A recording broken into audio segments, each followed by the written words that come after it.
This is the daily video for July 11th. You'll have to forgive me.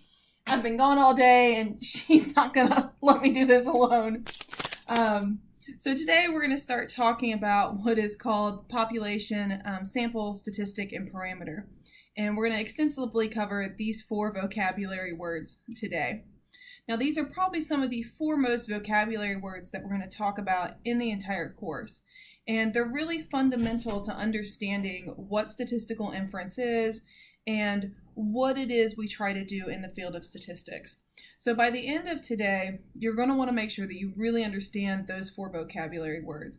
And there's videos to help you and notes as well, and you're going to go through some examples where you look at those vocabulary terms.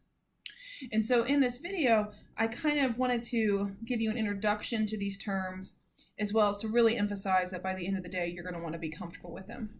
So like I said, the four vocabulary words we're interested in today are the population, the sample, the statistic, and the parameter. So let me talk about those just briefly. The first one is the parameter. Anytime a researcher wants to learn about something or someone, that group that they want to learn about, that's what we call the population. Now, in general, the population is a really big group, and it's hard to look at all of them. And so I'll give you some examples here in a second. So what they do is they look at only part of the sample, and only part of the population, and that part of the population is what we call the sample. So for example, suppose that I work for GM and I'm interested in the safety of my cars. One way that car manufacturers test the safety of their cars is they'll go out and they crash them. You see the crash test dummies, and they see how effective the cars work in the event of a crash. So in this case, the cars that they're interested in are all of the cars that they're going to manufacture. Now, in order to test them and see if they're safe, they're going to crash them. So obviously they can't go and look at the whole group they're interested in, otherwise they'd have to crash all of the cars. So in this case, the population is all of the cars that are going to be manufactured, and the sample is going to be that small number of cars that they're going to actually go and crash. So notice here the sample is part of the population, but it's a manageable part. It's part that we can actually go look at. Another example of this that we hear about a lot is when they're polling. And so perhaps they're trying to figure out who's going to be the next president of the United States.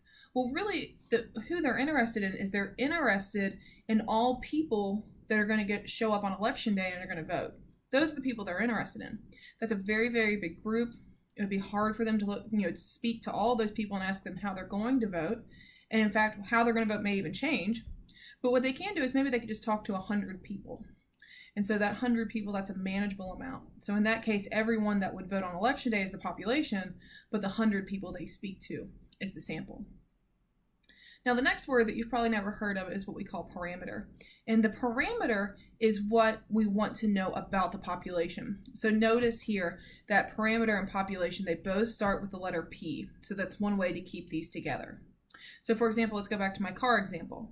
Perhaps I want to know the percentage of cars that the airbag is going to fail on upon collision. So in this case, that percentage, what I really want to know is out of all of the cars, out of that whole population of those cars they manufacture, I want to know what percentage of them the airbag is going to fail. So in that case, the percentage of all cars where the airbag fails is going to be my parameter.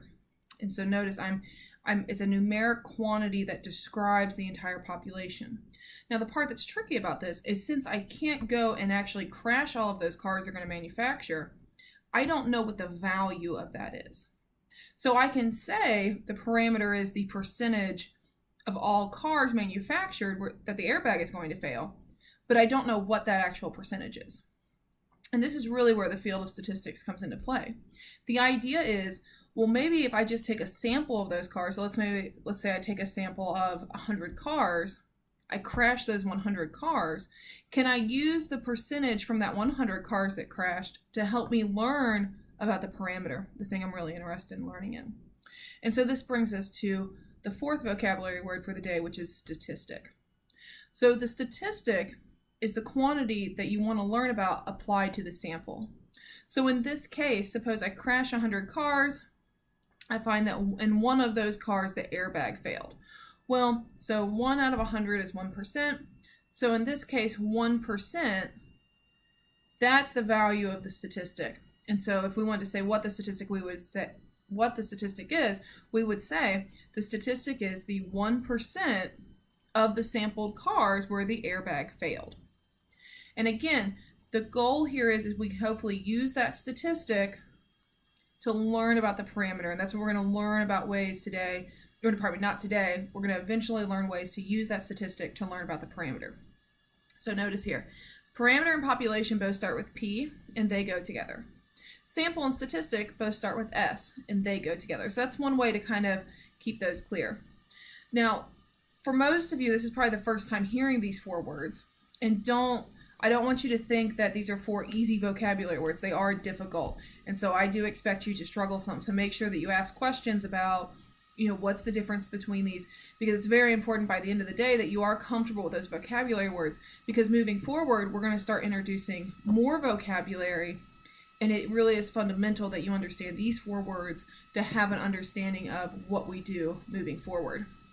So as always, if you have any questions, please feel free to ask. That's what I'm here for, and I will talk to you later.